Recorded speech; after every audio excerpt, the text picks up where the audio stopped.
Good morning बच्चों, मैं जितेंद्र कुमार शर्मा स्वागत करता हूं आपका आज की कक्षा में। आज की कक्षा में बच्चों हम पढ़ने वाले हैं कक्षा 5 की पर्यावरण अध्ययन की पुस्तक अपना परिवेश का 22वां अध्याय, जिसका नाम है कैसे बचाएं ईंधन। और ईंधन क्या होता है ये तो हम समझ ही चुके हैं ना।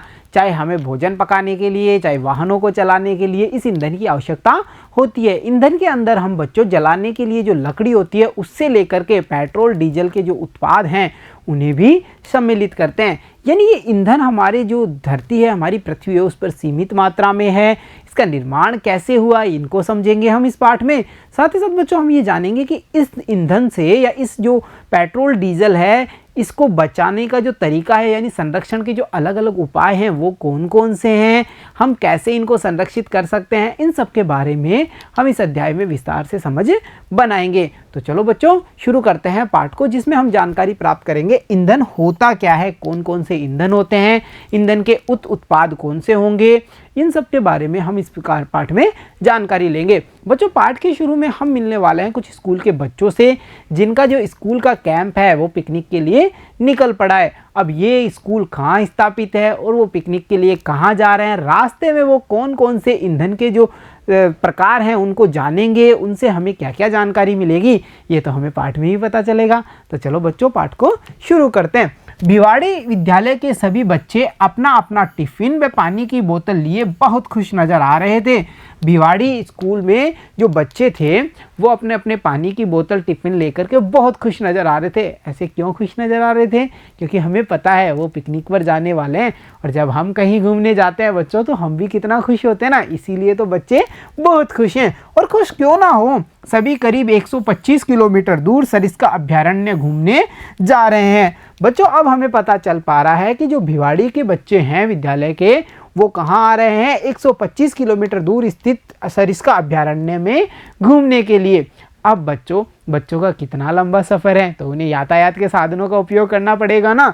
तो देखिए शिक्षक ने सभी की उपस्थिति ली, प्रधानाध्यापक जी ने सभी को आवश्यक दिशा निर्देश दिए और सभी बच्चे बस में बैठ करके रवाना हो गए। होता भी यही है ना, जब हमारा स्कूल पिकनिक पर जाता है तो सबसे पहले हमारी उपस्थिति ली जाती है। भाई कौन कौन आ चुका है, कोई रह तो नहीं गया है।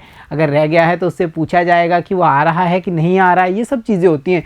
और उसके अलावा जो हमारे प्रधानाध्यापक जी होते हैं वो हमें दिशा निर्देश देते हैं कि आपको इस पिकनिक पर किन किन बातों का ध्यान रखना है, आप अपने अध्यापक की सभी बातें मानेंगे, बस में किसी प्रकार की शैतानी नहीं करेंगे, ये सब दिशा निर्देश हमें भी दिए जाते हैं।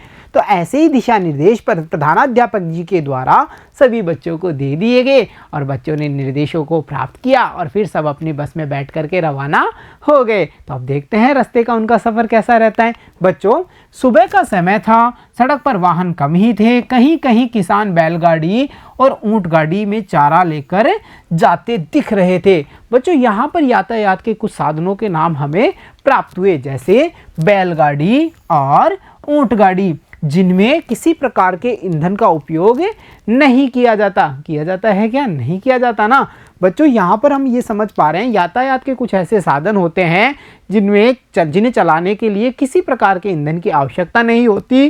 साथ ही साथ हम ये भी कह पा रहे हैं कि इन जो यातायात के ये साधन हैं इनको चलाने के लिए पशु श्रम का उपयोग भी किया जाता है। जैसे बैलगाड़ी में बैल का प्रयोग किया जा रहा है, ऊंट गाड़ी में ऊंट का प्रयोग किया जा रहा है। अब बच्चों का सफ़र चलते जा रहा था। तो देखिए आगे अलवर पहुंचने में करीब 2 घंटे का समय लगा, क्योंकि वहां वाहनों की कतार लगी हुई थी। जैसा कि हम यहाँ इमेज में देख पा रहे हैं कितने सारे वाहन ट्रैफिक जाम में फंसे हुए हैं, है ना। अलग अलग प्रकार के वाहन हम यहाँ देख पा रहे हैं। तो जाहिर सी बात है अलवर पहुँचते पहुँचते बच्चों को 2 घंटे का समय लग गया और वहाँ पर उन्हें सामना करना पड़ा इस स्थिति का जिसमें ट्रैफिक जाम हो रहा है। तो यहाँ पर बच्चों इस जो ट्रैफिक जाम की स्थिति है इसमें क्या हो रहा था, देखिए हॉर्न के शोर व उनसे निकलने वाले धुएं के प्रदूषण से सभी परेशान होने लगे। यानी चारों तरफ सभी व्यक्ति हॉर्न बजा रहे थे और इतना सारा धुआं निकल रहा था जिससे होने वाला जो प्रदूषण है उससे बच्चे परेशान होने लगे। इक्का दुक्का साइकिल व रिक्शे भी दिख रहे थे। ऐसा नहीं कि जो वाहन, ईंधन से चलने वाले वाहन थे वही दिख रहे थे। बीच बीच में कहीं कहीं साइकिल और जो रिक्शे होते हैं, मानव चलित रिक्शे, वो भी वहाँ पर दिखाई दे रहे थे। बच्चों हम यहाँ ये भी समझ पा रहे हैं कि कुछ साधन ऐसे होते हैं जिनमें किसी प्रकार के ईंधन की आवश्यकता नहीं होती, उन्हें चलाने के लिए मानव श्रम का प्रयोग भी किया जाता है, जैसे रिक्शे, साइकिल इत्यादि। बच्चों अब होने वाला क्या था कि बच्चों की जो गाड़ी है, बस है, वो जाम में फंस चुकी है। बच्चे परेशान हो रहे हैं, तो जब बच्चे परेशान हो रहे हैं, वो उस जाम से निकलने वाले हैं, तब तक क्यों ना हम कुछ अभ्यास प्रश्नों का अभ्यास कर लें और अपने ज्ञान को बढ़ा लेते हैं। तो चलो देखते हैं हमारे देखिए और चर्चा कीजिए के प्रश्न। बच्चों यहाँ इस चित्र को हम देख पा रहे हैं जिसमें जाम की स्थिति लगी हुई हमें दिखाई दे रही है। बच्चों यहाँ इस चित्र को देख करके हमें ये बताना है कि कौन कौन से वाहन इस चित्र में आपको दिखाई दे रहे हैं। बच्चों जब हम इस चित्र को ध्यान से देखते हैं तो हमें इस चित्र में बस, car, truck, auto, motorcycle, cycle, scooter, tempo जैसे अनेक सारे वाहन दिखाई दे रहे हैं और उन सबके नाम हमने यहाँ पर लिख दिए। तो चलो अब बढ़ते हैं अगले प्रश्न पे, और अगला प्रश्न है ये वाहन किस प्रकार के ईंधन से चलते हैं। बच्चों इनमें जो वाहन हमें दिखाई दिए, जैसे साइकिल वगैरह को छोड़कर के जो बड़े वाहन हैं उनके बारे में हम बता सकते हैं कि ये वाहन पेट्रोल व डीजल से चलते हैं। यानी इनमें किस प्रकार के ईंधन का प्रयोग किया जाता है, या तो पेट्रोल का या फिर डीजल का। तो चलो अब देखते हैं आज का अगला प्रश्न, और हमारा अगला प्रश्न है ऐसे कौन कौन से वाहन हैं जिसमें पेट्रोल नहीं डालना पड़ता। आपने ये तो बताया कि इन वाहनों में से कुछ में पेट्रोल और डीजल डाला जा रहा है, परंतु इनमें से ऐसे कौन से वाहन होंगे जिनमें किसी भी प्रकार का पेट्रोल नहीं डाला जाता या ईंधन नहीं डाला जाता। तो हम कह सकते हैं जो बैटरी से चलने वाले रिक्शा हैं, रिक्शा साइकिल है, घोड़ा गाड़ी, बैलगाड़ी, ऊंट गाड़ी, ये सब वो साधन हैं जिनमें पेट्रोल डीजल नहीं डाला जाता। ये बिना किसी ईंधन के चलते हैं। इनमें या तो मानव श्रम का प्रयोग किया जाएगा या फिर पशु श्रम का। तो चलो अब देखते हैं अगला प्रश्न, और बच्चों जो सोचिए और बताइए में हमारा अगला प्रश्न है वो है आपके घर में कौन कौन से वाहन हैं। होंगे ना, हर घर में कोई ना कोई वाहन जरूर होता है, क्योंकि वाहनों के बिना हमारी यात्रा संभव नहीं होती।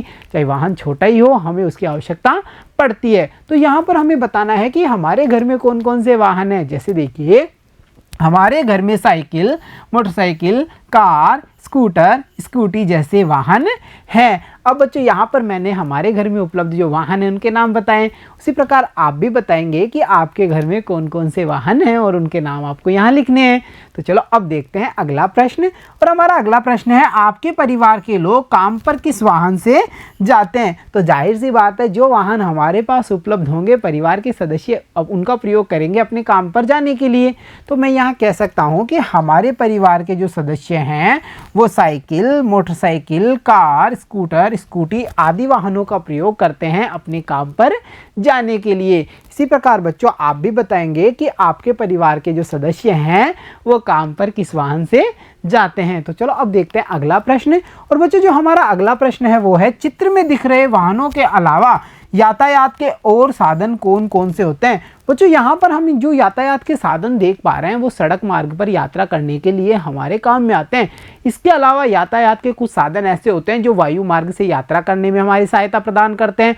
कुछ ऐसे साधन होंगे जिनका उपयोग हम जल मार्ग से यात्रा करने के लिए करते हैं। तो हम उन साधनों के नाम यहाँ बड़ी आसानी से लिख सकते हैं। तो हम कह सकते हैं इसके अलावा हवाई जहाज, रेलगाड़ी, पानी का जहाज, हेलीकॉप्टर, नाव, घोड़ा गाड़ी, साइकिल, ये सब इन साधनों के अलावा वो साधन हैं जो हमारी यातायात में सहायता करते हैं या जिनके माध्यम से हम यात्रा करते हैं। उन सब के नाम हमने यहाँ पर लिख दिए।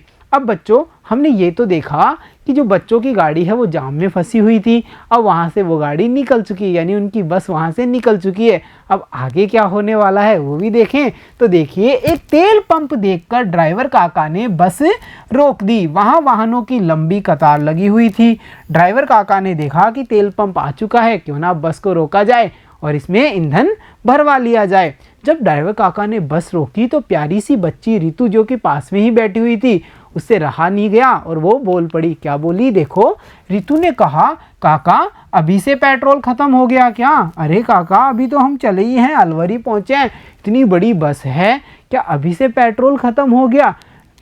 आपने यहाँ देखा कि रितु ने क्या कहा कि पेट्रोल खत्म हो गया। अब इसका जवाब ड्राइवर काका क्या देने वाले हैं वो भी देखें। तो देखिए, तब ड्राइवर काका ने बताया कि इस बस में पहले ही डीजल कम था। बच्चों, यहाँ पर ड्राइवर काका ने यह बता दिया कि बस पेट्रोल से नहीं चलती, वो ईंधन यानी कि जो दूसरे प्रकार का ईंधन है डीजल, उससे चलती है। और बस में छोटी गाड़ियों की तुलना में ईंधन की खपत ज़्यादा होती है। कैसे बच्चों? जहाँ पर छोटी गाड़ियाँ 1 लीटर तेल में हम समझ पाते हैं 20 से 25 किलोमीटर चल पाती हैं, वहीं पर जो बड़े वाहन होते हैं वो 1 लीटर ईंधन में दूरी कम तय करते हैं, परंतु उनमें जो वाहक क्षमता होगी वो ज़्यादा होगी।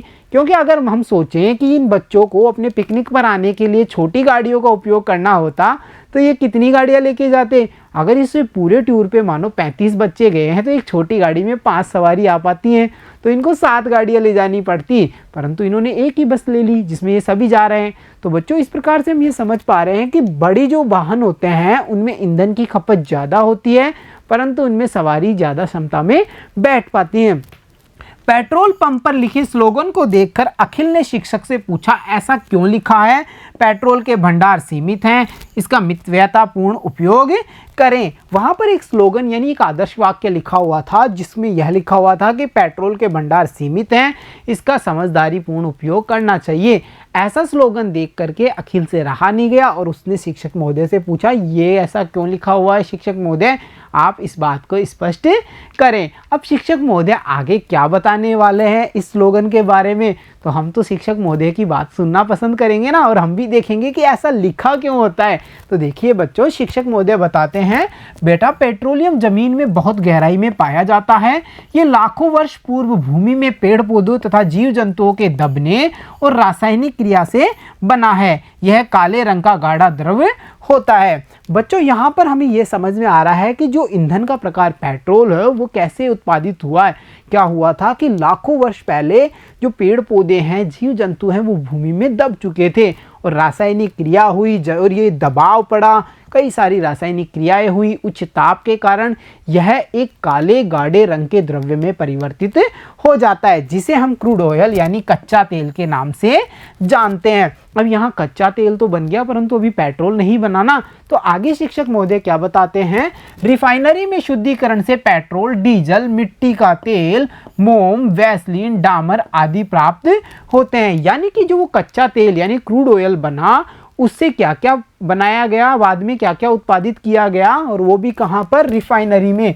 रिफाइनरी बच्चों वह क्षेत्र होता है, वह मतलब वहाँ कारखाना टाइप हम बोल सकते हैं, वही एक प्रकार के यह शुद्धिकरण केंद्र होते हैं जहाँ पर जो कच्चा तेल है उसको शुद्धिकरण किया जाता है, उसका रिफाइन किया जाता है, उसको शुद्ध किया जाता है, और इस शुद्धिकरण के दौरान इससे पेट्रोल, डीजल, मिट्टी का तेल, मोम, वैसलीन, डामर जैसे उत्पाद प्राप्त किए जाते हैं। तो शिक्षक महोदय ने यह तो बता दिया कि जो पेट्रोल का जो कच्चा रूप है यानी कच्चा तेल है उससे क्या क्या उत्पाद होंगे, परंतु हमें यह भी पता होना चाहिए कि इन उत्पादों के अलावा अन्य उप उत्पाद भी पेट्रोल से बनते हैं। जैसे हम कह सकते हैं इनके अलावा भी कुछ पदार्थ बनते हैं जिनका उपयोग अल्कोहल निर्माण में, संश्लेषित रबड़ बनाने में, कृत्रिम रेसे बनाने में और प्लास्टिक आदि बनाने में किया जाता है। ये जमीन में बहुत ही सीमित मात्रा में है। बच्चों, हम समझ पा रहे हैं कि लाखों वर्ष लग गए पेट्रोल, डीजल जैसे ईंधन को बनने के लिए, यानी ये कितने सीमित मात्रा में होंगे ना, और इनका निर्माण भी नहीं हो सकता इतनी जल्दी।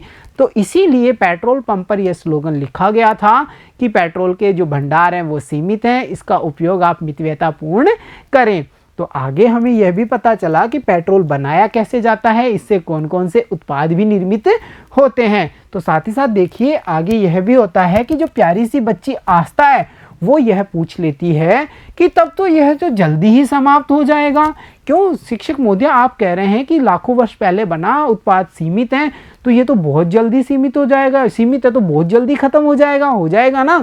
तो और साथ ही साथ आप यह भी बताइए कि जो पेट्रोलियम हमारे देश में है वो कहाँ कहाँ पाया जाता है। यानी शिक्षक महोदय आपने ये तो बताया कि पेट्रोल बना कैसे, अब आप हमें ये तो बता दीजिए कि हमारे देश में ऐसे कौन कौन से क्षेत्र हैं जहाँ पर पेट्रोलियम उत्पाद पाए जाते हैं या पेट्रोलियम उत्पादित होता है। तो अब शिक्षक महोदय इस चीज़ के बारे में बताएंगे हमें अगली कक्षा में। तो प्यारे बच्चों, आज की कक्षा में इतना ही, मिलता हूँ आपसे अगली कक्षा में, तब तक के लिए धन्यवाद बच्चों।